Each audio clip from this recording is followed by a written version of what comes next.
Bonjour et bienvenue à un nouveau Zoom social sur Contalia. Nous allons aborder une nouveauté sur l'assiette des budgets du comité d'entreprise, puisque la décision dont nous allons aborder de la Cour de cassation portait sur le comité d'entreprise, mais bien évidemment, cette décision de justice peut être transposée au comité social et économique.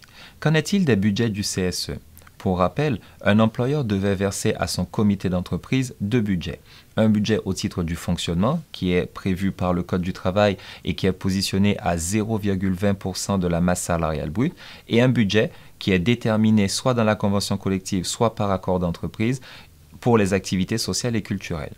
La mise en place du comité social et économique n'a pas changé cette question de budget. L'employeur devra toujours verser un budget de fonctionnement et un budget au titre des activités sociales et culturelles. Seule nouveauté, pour les entreprises de plus de 2000 salariés, donc le seuil est fixé à 2000, la loi prévoit non plus une contribution, une subvention de 0,20% de la masse salariale brute, mais 0,22% de la masse salariale brute.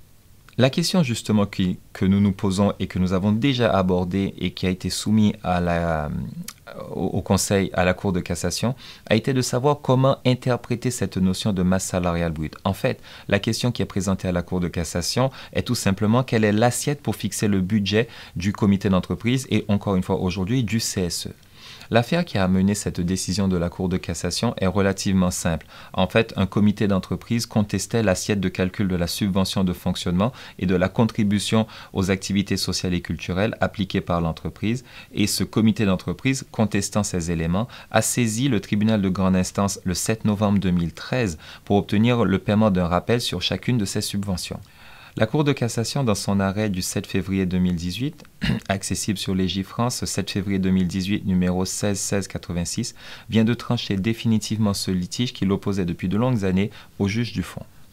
Dans cette affaire, la Cour d'appel a dans un premier temps appliqué la jurisprudence, on va dire, classique. En effet, elle a considéré que la masse salariale brute que nous devions prendre pour le calcul de la subvention de fonctionnement et de la subvention des activités sociales et culturelles correspondait au compte 641, rémunération du personnel, tel que défini par le plan comptable général. La Cour de cassation, dans l'arrêt précité, a décidé de casser l'arrêt d'appel. En effet, pour les juges de la haute juridiction, l'assiette dont il faut tenir compte aujourd'hui, sauf engagement plus favorable, correspond à l'ensemble des salaires versés au sein de l'entreprise soumis à cotisation sociale en application de l'article L242 du Code de la sécurité sociale. La Cour de cassation, dans son arrêt du 7 février 2018, a donc totalement abandonné la référence au compte 641 du plan comptable, rémunération de personnel, basant l'assiette du versement des subventions du CE et du CSE sur, comme ils l'ont dit, comme je vous le disais précédemment, l'ensemble des gains et rémunérations soumis à cotisation de sécurité sociale. Cela faisait quelque temps qu'on discutait, on débattait effectivement de cette assiette. Aujourd'hui, nous avons une position claire de la Cour de cassation. Il convient de faire le point avec vos instances représentatives du personnel afin de déterminer le montant précis des budgets qu'il convient d'allouer à vos instances au titre du fonctionnement et au titre des activités sociales et culturelles. Je vous remercie pour votre attention et je vous dis à très bientôt sur un nouveau Zoom sur Contalia.